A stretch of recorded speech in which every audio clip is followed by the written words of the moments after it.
En esta ocasión, les presentaremos casos increíbles de supervivencia. Acompáñenos.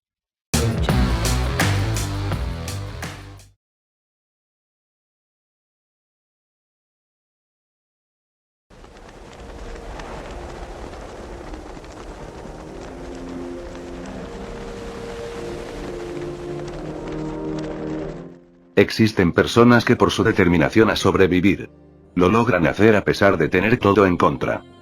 Sí, buen día, jefe. Pues estos casos no es que sean misteriosos, sino que nos muestran un espíritu de lucha muy grande. El primero que vamos a ver es el de Juliana Kelopeque. No sé, a lo mejor no se pronuncia así, ¿no? Esto ocurrió en 1971.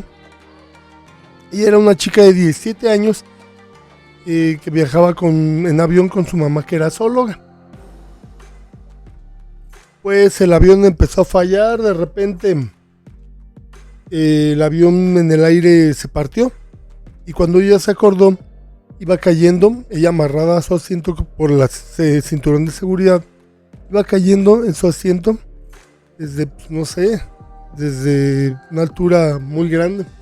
Ella, pues, al verse que está cayendo, se desmaya.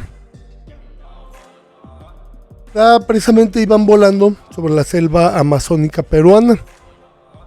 Y entre los árboles, pues vamos a decir que logra detenerse y logra salvar la vida.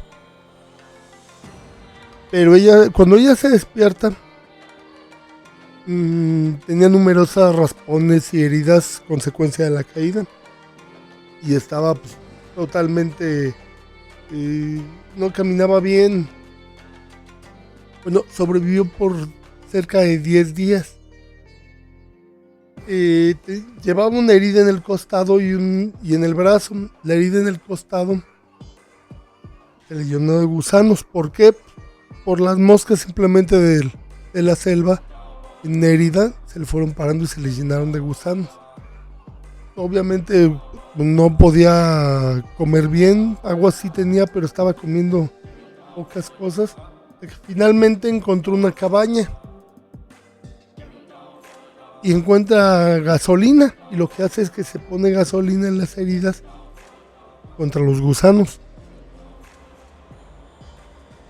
Pues se desmaya y llegan los dueños de la cabaña y la encuentran, y ya es como la logran llevar a una población y a un hospital cercano.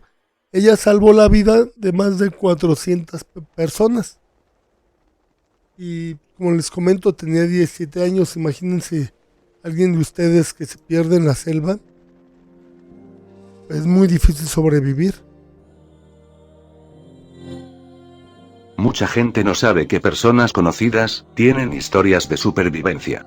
Por ejemplo, Joseph Stalin, entre 1902 y 1917 estuvo exiliado en Siberia.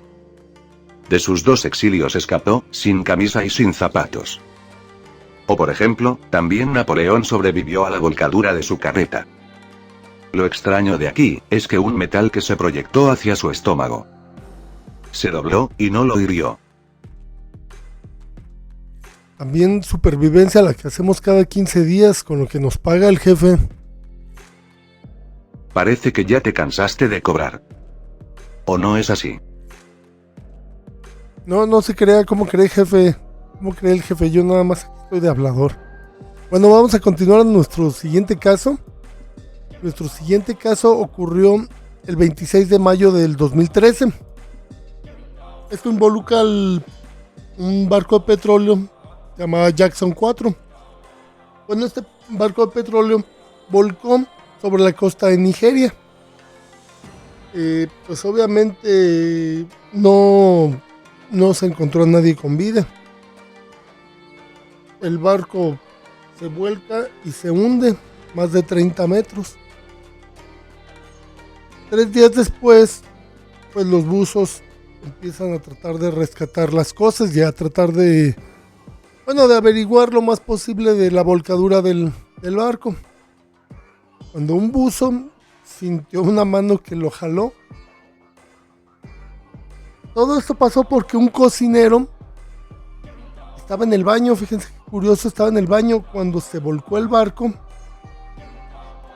el cocinero logró encontrar una pequeña bolsa de aire que se formó en un espacio de básicamente 1,5 metros por 1,5 metros. Y ahí estuvo los 3 días, sin comer y viendo cómo los peces devoraban a sus compañeros. Cuando vio los buzos, pues le avisó a uno de ellos. Después de esto, él pasó otros 2 días en una cámara de descompresión, obviamente para ya poderlo subir a la superficie. Pues esto es un caso excepcional, como una persona sobrevivió 3 días en una volcadura de un barco. Dentro de las historias de supervivencia. Tú tienes una, y queremos escucharla. Sí, esta historia que les voy a comentar ocurrió en el 96, en el año 96. Mi padre falleció en el 2015. Esta historia que les voy a comentar, se las voy a comentar desde mi punto de vista. A lo mejor si por ahí hay parientes que estuvieron, me van a decir, oye, pero es que esto ocurrió así. Bueno, yo lo voy a contar desde mi punto de vista, cómo ocurrieron las cosas. En ese entonces yo estaba muy chavo. Yo le ayudaba a mi papá tenía una tienda de aluminio. Yo me presento en la mañana y me habla mi papá y me dice, oye, ¿sabes qué? No te vayas a asustar, pero vomité sangre. Me fijo en el baño y había mucha sangre. Le dije, ¿sabes qué? Vamos a cerrar el negocio y vamos con el doctor, y eso hicimos. El doctor dice, bueno, probablemente tenga una úlcera usted, le voy a restar esto, le resté una especie de jugo, etcétera. Mi papá se lo tomaba. De hecho, íbamos con un señor que le debía dinero a mi papá, le íbamos a cobrar. Mi papá se sentía mal, no podía caminar mucho. Así estuvo mi papá, y mi papá vomitaba sangre cada 3-4 días, vomitaba sangre. Cada que vomitaba pues, se ponía muy mal. Llegó un punto en que se puso mal, una noche, se puso muy mal y vomitó sangre y se puso muy mal. Entonces decimos, ¿sabes qué? Vamos a llevarlo a un hospital. Mi padre dormía en el segundo piso y teníamos una escalera de herrería de caracol.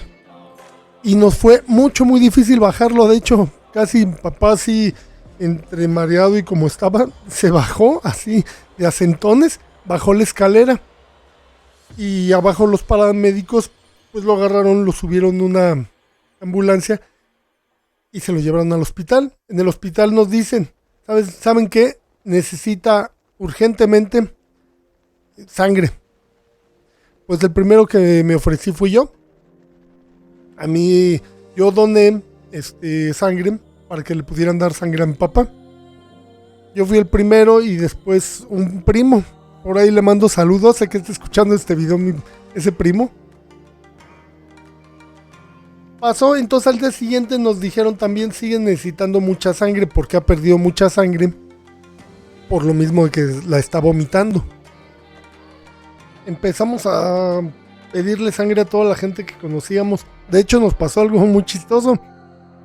Íbamos en el carro con mi excuñado y veo un amigo. Le dije, párate.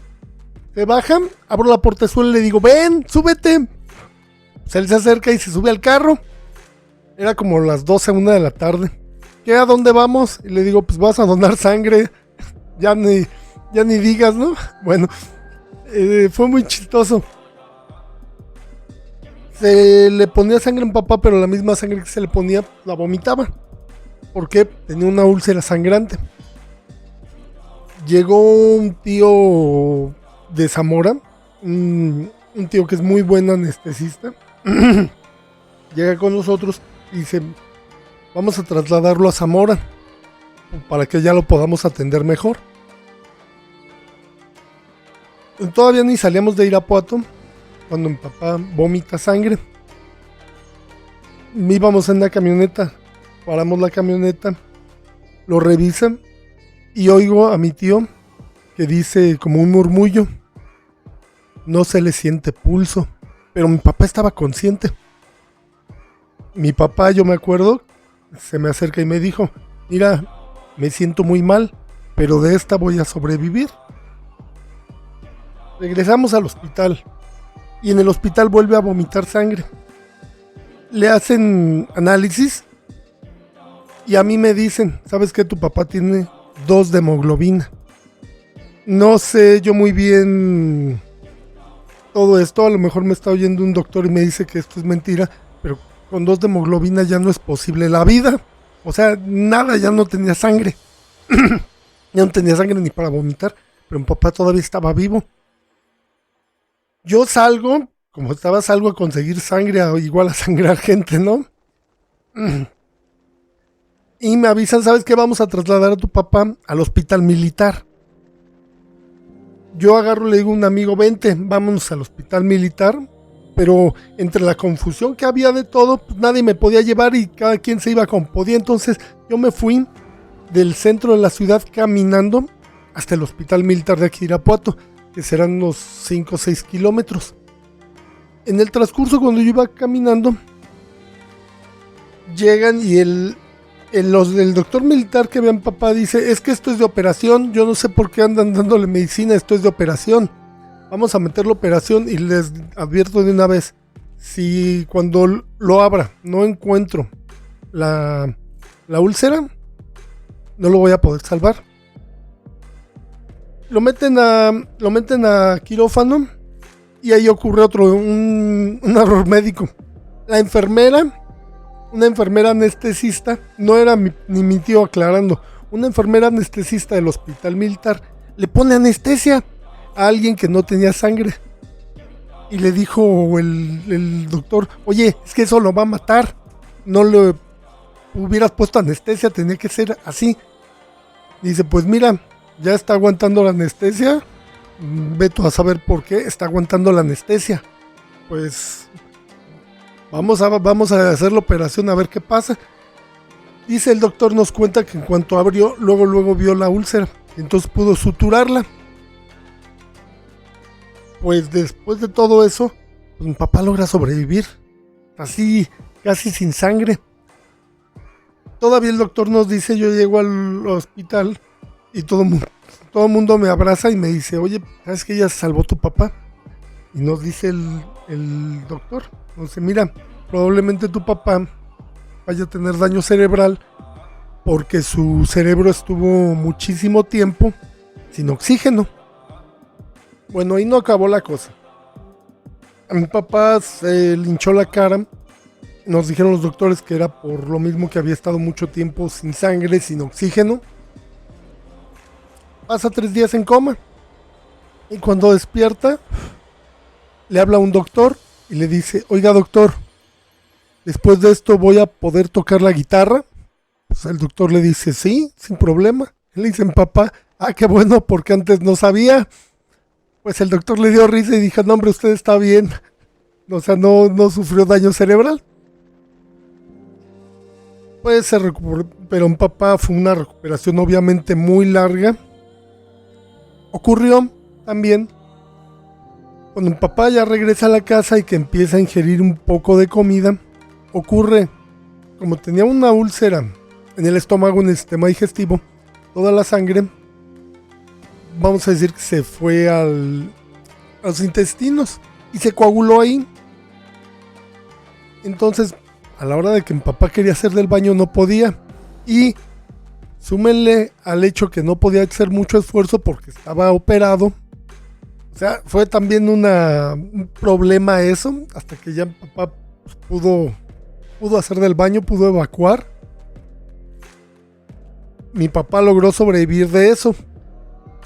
Eso, pues yo se lo cuento a gente y me dice que no es posible todo eso. Hay gente que incluso con una vez que vomita sangre de una úlcera sangrante, con eso fallece. Mi papá vomitó no una, muchísimas veces vomitó sangre y pudo sobrevivir. Yo creo que también cuenta como un caso de supervivencia extremo.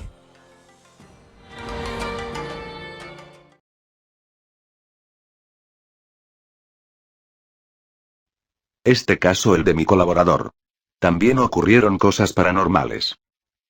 Pero ese es tema de otro video, que pronto se los traeremos. Este viernes fuimos a una exploración urbana. Bueno, fueron mis colaboradores. El video lo encuentran en mi página de Facebook. Suscríbanse, comenten, y denle like. O si no, no sobrevivirás a la gran crisis mundial que se avecina. Y recuerden, yo soy el jefe. Y esto es Kinametsin. Hasta pronto.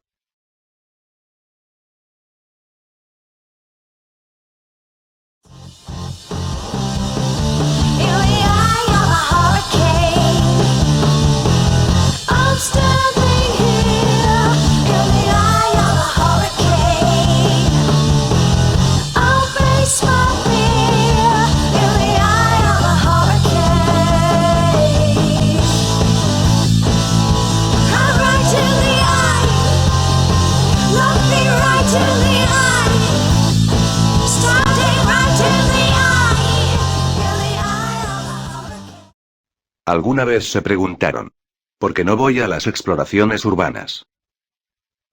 Eso pronto lo cambiaremos.